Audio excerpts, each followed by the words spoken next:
Coach Jasman, akhirnya Gemba FC bisa melaju ke babak final setelah permainan yang luar biasa hari ini. Bagaimana tanggapannya, Coach?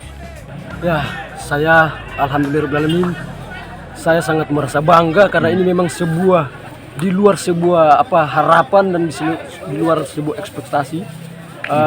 Kami tidak menyangka bahwa kami bisa berjuang sampai sejauh ini.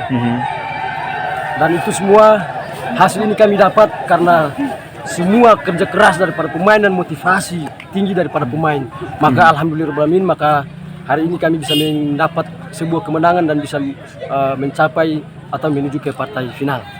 Iya, melihat performa anak-anak yang tadi, saya rasa tadi mungkin teman-teman Gemba FC sudah menunjukkan hasil yang sangat maksimal, Coach. Bagaimana, Coach? Ya, alhamdulillahirobbilalamin.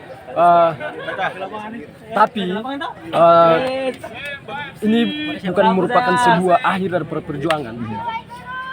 Saya secara pribadi dan beserta seluruh official, kami tetap akan melakukan evaluasi untuk menata pertandingan di partai final sebentar nanti. Berarti ini tinggal tunggu antara Maluku FC atau Tulehu United. Persiapannya seperti apa, Coach? Kami akan lebih matangkan taktik dan kerangka tim. Oke, baik. Terima kasih, Coach Jasman. Sukses.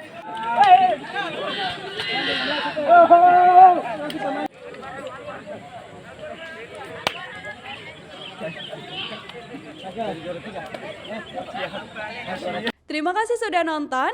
Jangan lupa like, subscribe, dan share ya.